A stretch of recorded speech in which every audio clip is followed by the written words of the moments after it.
नमस्कार बच्चों, आज हम पढ़ेंगे आयंस क्या होता है। आयंस क्लास 9th का बहुत ही इंपॉर्टेंट टॉपिक है आयंस। ठीक है, आयंस क्या होता है? अ चार्ज एटम और मॉलिक्यूल।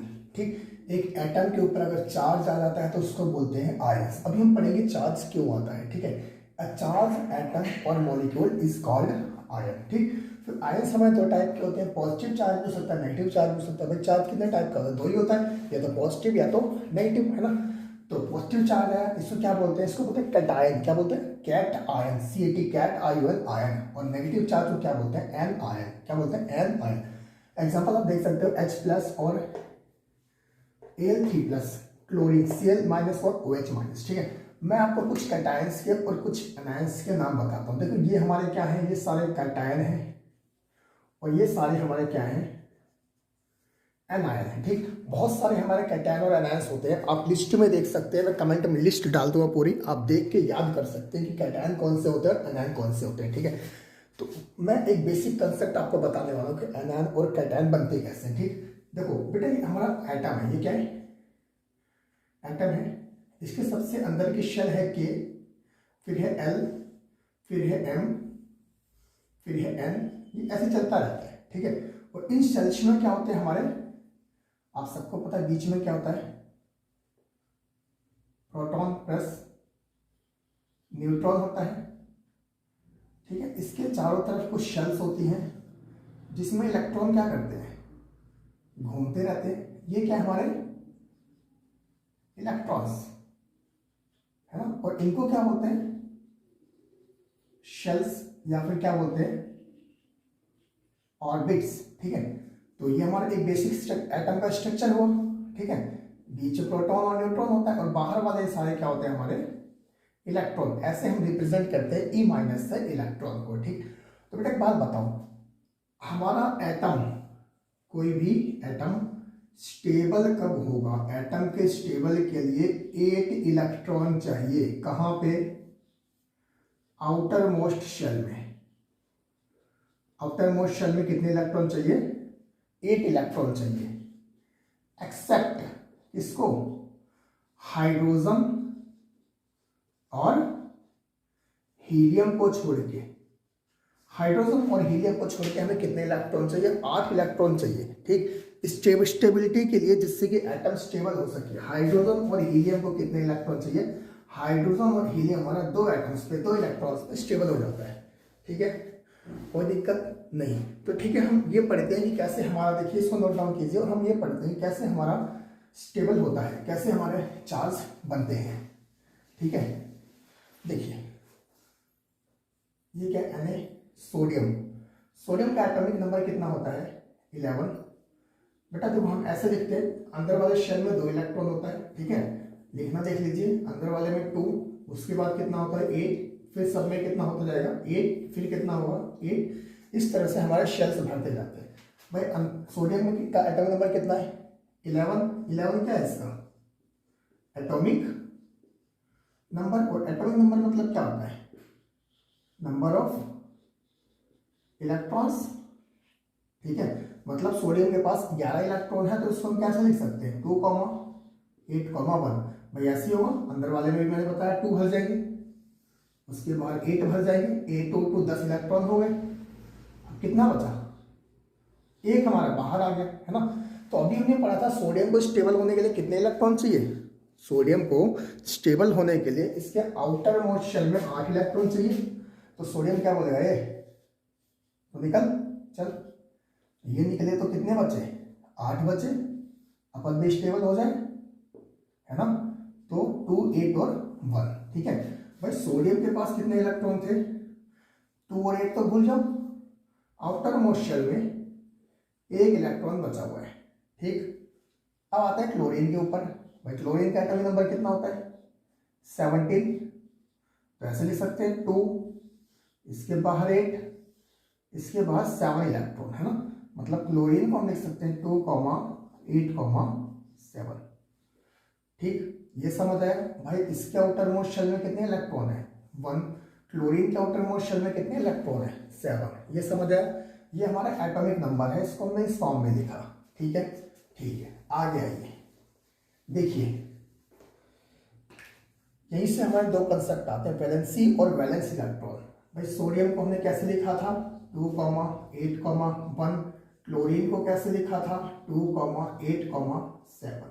मतलब ये क्या हुआ, ये क्या है, number of electrons in outermost shell या फिर ऑर्बिट, और इसी को क्या बोलते हैं, इसकी वैलेंस इलेक्ट्रॉन। मीन्स सोडियम का वैलेंस इलेक्ट्रॉन कितना हुआ 1, क्लोरीन का वैलेंस इलेक्ट्रॉन कितना हुआ 7। ठीक है, कोई दिक्कत नहीं, दिक्कत ठीक है। भाई सोडियम के पास 2,8,1 ये है, क्लोरीन के पास 2,8,7 है।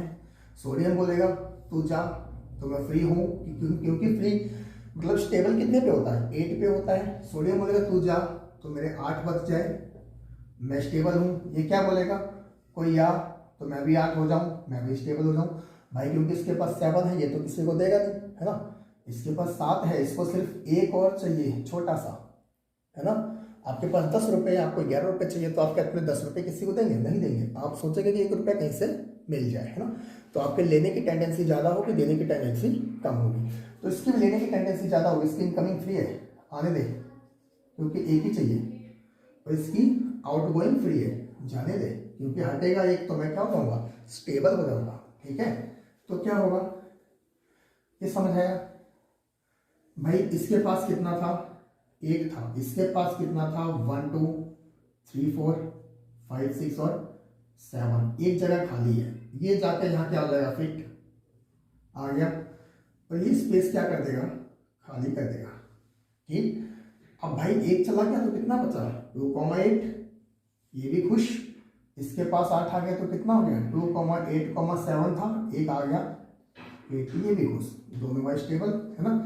लेकिन अब यहां से सवाल ये उठता है, क्या भाई सोडियम के पास 1 था, इसने डोनेट किया, क्लोरीन ने एक इससे एक्सेप्ट किया। जिसने डोनेट किया इसके ऊपर कौन सा चार्ज आता है, पॉजिटिव, जिसने लिया इसके ऊपर कौन सा चार्ज आता है, नेगेटिव। मीन्स जिसने डोनेट किया उसको क्या बोलते हैं, कैटायन, जिसने एक्सेप्ट किया उसको क्या बोलते हैं, एनायन। और ये Na+ मिलता है Cl- से, और दोनों भाई मिलकर क्या बनाते हैं, NaCl, जिसको क्या बोलते हैं, सॉल्ट, कॉमन सॉल्ट, जिसको हिंदी में क्या बोलते हैं, नमक। ठीक है, तो आई होप आपको समझ आएगा कैटायन कैसे बनता है और एनायन कैसे बनता है। ठीक, समझ आया, कैटायन और एनायन। ठीक, कैटायन और एनायन अगर आपको समझ आ गया, तो कैटायन और एनायन से हमारा एक और कंसेप्ट निकलता है, इसको नोट डाउन कीजिए। और यहां देखिए भाई सोडियम ने कितने इलेक्ट्रॉन दिए, सोडियम ने कितने इलेक्ट्रॉन दिए 1, है ना। सोडियम ने दिया 1 इलेक्ट्रॉन, सोडियम ने दिया 1 इलेक्ट्रॉन, क्लोरीन ने लिया 1 इलेक्ट्रॉन।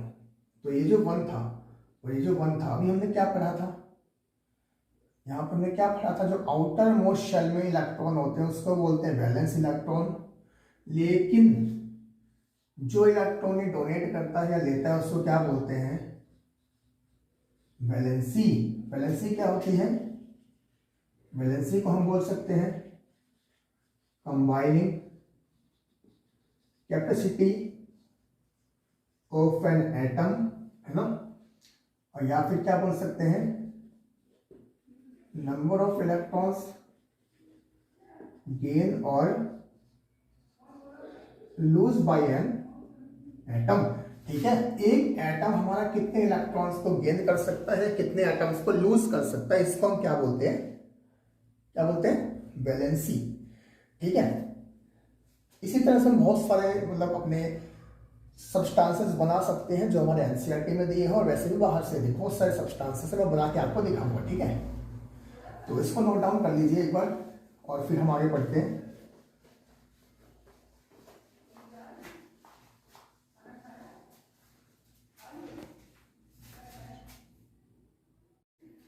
तो ठीक है बच्चों, यहाँ पे हमने कुछ मतलब कंपाउंड्स के नाम लिखेंगे, इनके केमिकल फॉर्मूले लिखने हैं, ठीक है। ये एनसीईआरटी में है और ये बहुत ज़्यादा इंपॉर्टेंट है हमारे एग्जाम पॉइंट ऑफ व्यू से, ठीक है। सबसे पहले एल्युमिनियम ऑक्साइड, मैं बताता हूँ उसका फॉर्मूला कैसे लिखते हैं। देखिए एल्युमिनियम के ऊपर जब आप देखेंगे तो 3+ होता है और ऑक्साइड के ऊपर 2- होता है, ठीक है। एल्युमिनियम के ऊपर 3+ होता है, ऑक्साइड के ऊपर 2- होता है, ठीक। तो एक काम करते हैं, उसको यहाँ से हटा के 3 लिखते हैं, इसको यहाँ से हटा के 2 लिखते हैं, ये नीचे जाता है, ये यहाँ पे आता है, तो हमारा फॉर्मूला क्या बनता है Al2O3, ठीक है। हमारा फॉर्मूला बना Al2O3। फिर हमारा सोडियम ऑक्साइड, बच्चों जब आप देखोगे तो सोडियम के ऊपर हमारा चार्ज होता है, सोडियम के ऊपर क्या चार्ज आता है 1+, और ऑक्सीजन के ऊपर क्या आता है 2-। तो इसको 1 को हटाते हैं यहाँ लिखते हैं, इसको हटाते हैं यहाँ लिखते हैं, ये यहाँ पे गया, ये यहाँ पे गया, फॉर्मूला क्या बना Na2O, ठीक है।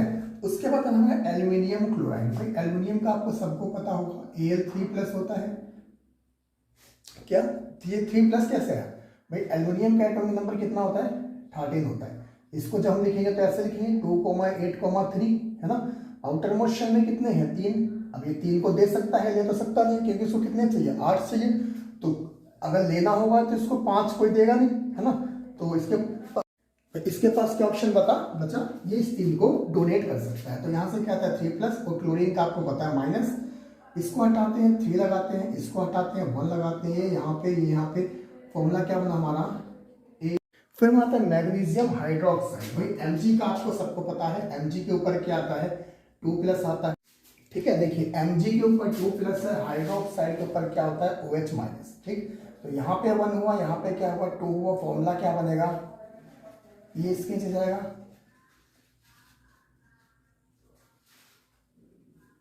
MgOH ट्वाइस, ठीक है। भाई कैल्शियम कार्बोनेट, कैल्शियम कार्बोनेट क्या होता है, देखो Ca के ऊपर होता है 2+, है ना, CO3 के ऊपर होता है 2-। इसको हम ऐसे लिखेंगे 2 भाई 2 से 2 कैंसिल कर सकते हैं, हम लिख सकते हैं CaCO3 सिर्फ, ठीक।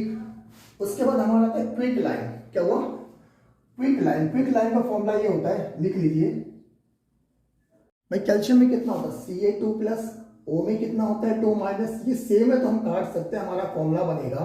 फिर हमारा हाइड्रोजन और ब्रोमीन, है ना, हाइड्रोजन ब्रोमाइड, तो हाइड्रोजन का क्या होता है H+, Br का क्या होता है Br-, फॉर्मूला क्या बनता है HBr, ठीक। 1 यहाँ 1 हम लिखते नहीं नीचे इसके। फिर बेकिंग पाउडर का फॉर्मूला क्या होता है, बेकिंग पाउडर को बोलते हैं सोडियम हाइड्रोजन कार्बोनेट, भाई सोडियम का क्या होता है आपको सबको पता है Na+, और हाइड्रोजन कार्बोनेट होता है SCO3-। तो एक यहाँ ये इसके नीचे, ये इसके नीचे, क्या बना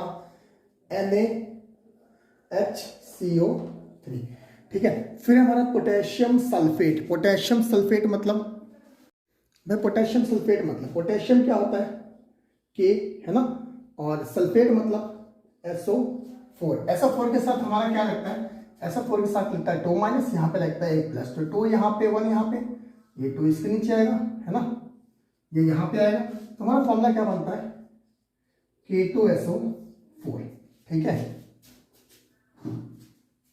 K2SO4 क्या बना, फॉर्मूला बना। तो ये हमारे कुछ इंपॉर्टेंट कंपाउंड्स के नेम हैं और फॉर्मूले हैं, कैसे फॉर्मूले बनते हैं। उम्मीद है आपको पसंद आएगा। वीडियो को लाइक शेयर और सब्सक्राइब जरूर कीजिए, चैनल पर जरूर आइए, दोस्तों के साथ आइए, और हम ऐसे बिल्कुल फंडा वीडियो आपके लिए बनाएंगे, बिल्कुल ट्रिकी वीडियो, बिल्कुल मजेदार वीडियो, जिसमें आपको सब कुछ क्लियर हो जाएगा। थैंक यू, नमस्कार, धन्यवाद।